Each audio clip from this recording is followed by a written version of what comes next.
بخارا کا حاکم کہتا ہے حضرت میرے گورنر ہاؤس میں آیا کریں، میرے دربار میں آیا کریں، وظیفہ بھی لگاؤں گا، خدمت بھی کروں گا، آپ کے مدرسے کا فنڈ بھی قائم کر دوں گا، ماہانہ بھی سالانہ بھی، راشن پانی بھی بڑا آئے گا۔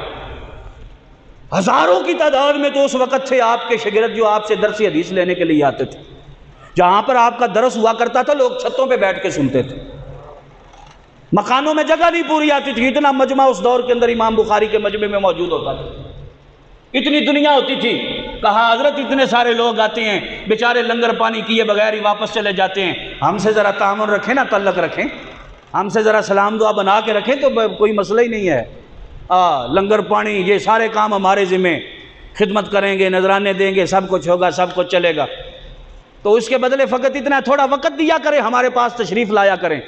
فرمایا نا یہ تیری بھول ہے، نبی کا دین کسی کے دروازے کا بھیکاری یا چوکیدار نہیں ہے کہ میں تیرے دروازے پہ جاؤں دین دینے کے لیے، اگر تو نے دین لینا ہے، تیرے بچوں نے دین لینا ہے تو میرے مدرسے میں آ۔ کہو سبحان اللہ، اچھی آنکھوں اور اچھی آنکھوں سبحان اللہ، اور اچھی آنکھوں سبحان اللہ۔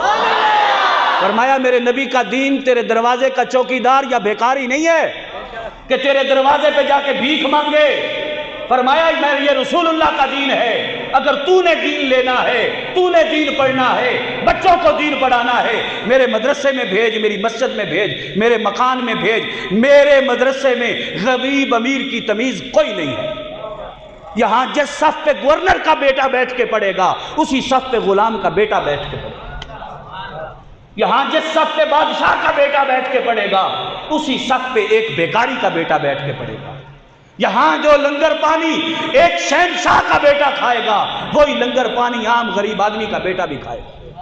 یہ لوگ کھرا دین دینے والے تھے، یہ لوگ سچا دین دینے والے تھے، یہ لوگ حقیقی دین پہنچانے والے تھے۔ جب اس نے اتنی بات سنی تو کہنے لگا میری بات نہیں مانو گے؟ فرمایا نہیں مانوں گا۔ کہنے لگا پھر علاقہ میرا ہے، نکل یہاں سے۔ فرمایا بات کیا ہے؟ روٹی رب نے دینی ہے، کام رسول اللہ کے دین کا کرنا ہے، یہاں نہ صحیح کہیں اور سے۔ بخارا چھوڑ دیا امام بخاری نے، بخارا چھوڑ دیا امام بخاری نے، اس بات پہ بخارا چھوڑ دیا کہ اس کی اس بات کو نہیں مانا کہ درس آ کر میرے گورنر ہاؤس میں دیا کرے۔ ٹکر تو لے لی نا وقت کے گورنر سے، لے لی کہ نہ لی؟ بولو لے لی۔ ٹکر تو لے لی نا وقت کے گورنر سے، مسئلہ تو سیاسی بن گیا نا، سمجھ الف بے کی بھی کوئی نہیں ہوتی اور مفتی بن جاتے ہیں جی، سمجھ آئی؟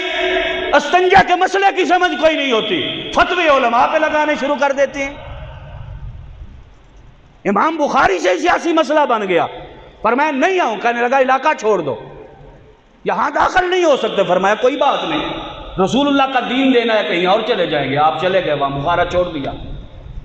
جب آگے ایک جگہ پہ گئے، کچھ دن وہاں گزرا تو یہاں کے جو شریر لوگ تھے وہ امام بخاری کے پیچھے وہاں بھی چلے گئے۔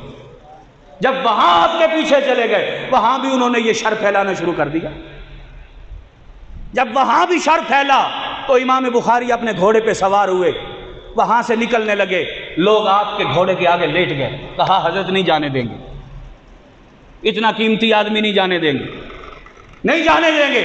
فرمایا نہیں میری سواری کے آگے سے ہٹ جاؤ، اب میں یہاں نہیں رہوں گا، بوڑھا ہو گیا ہوں، چھوڑ دو یارا، مجھے میرے رب کے لیے چھوڑ دو۔ چند قدم آپ کے گھوڑے نے اٹھائے جنگل کی طرف، طبیعت ناساز ہوئی، آپ لیٹے، رب کی بارگاہ میں دعا کی، یا اللہ تیری روح زمین بڑی وسیع ہے مگر بخاری پہ تنگ ہو گئی ہے۔ اسی جگہ پہ آپ کا وصال ہو گیا۔ یہ امام بخاری کا نام لے کے ہم تو اور میں جھومتے ہیں، تو اور میں وجد میں آ جاتے ہیں۔ علماء جس امام بخاری کا نام لے کے فخر سے سر بلند کرتے ہیں، جس امام بخاری کی روایت بیان کر کے لوگ اس سے جناب واہ واہ کی، سبحان اللہ کی داد لیتے ہیں۔ تم نے کبھی دیکھا کہ اس امام بخاری کا وصال کیسے ہوا؟ زندہ کی قدر نہ کی، توجہ، زندہ کی قدر نہ کی۔ شہر والوں نے شہر سے نکالا، بستی والوں نے بستی سے نکالا، جنگل میں موت آ گئی۔ پھر جب اعلان ہوا کہ امام بخاری کا وصال ہو گیا ہے، پورے سمرقند کے اندر، پورے بخارا کے اندر اور پورے اس علاقے کے اندر ایک ہوا پر سوز ہو گئی، ہر طرف آہیں اور سسکیوں کی آوازیں تھیں۔ پھر لاکھوں کا مجمع تھا، کندھے پہ بھی اٹھایا گیا، مزار بھی بنایا گیا۔ وہی مخالفت کرنے والے لوگ جو تھے امام بخاری کی قبر پہ جاتے تھے تو آپ کی قبر کی مٹی سے خوشبو آیا کرتی تھی، اور اس قبر کی مٹی کی کو بطور تبرک اپنے پاس اٹھا کے لاتے تھے کہ یہ امام بخاری جس کی قبر کی مٹی سے خوشبو آتی ہے۔ سنیو، زندوں کی قدر نہیں کرتے، مرنے کے بعد قدر کرتے ہو۔ زندوں کی قدر کرو، اگر قدر کرنی ہے تو زندوں کی قدر کرو۔ مر جائے تو بڑھ جاتی ہے انسان کی قیمت، زندہ رہے تو جینے کی سزا دیتی ہے دنیا۔ جب تک زندہ ہوتے ہیں کیڑے نکالتے ہو، جب تک زندہ ہوتے ہیں تنقیدیں کرتے ہو، جب تک زندہ ہوتے ہیں باتیں کرتے ہو، جب مر جاتے ہیں پھر قبر بھی بناتے ہو، چادریں بھی چڑھاتے ہو، اگربتیاں بھی لگاتے ہو، پھر عرس بھی مناتے ہو، پھر سارے کام کرتے ہو۔ اپنی علماء جو زندہ ہیں ان کی قدر کرو، زندوں کی قدر کرو گے۔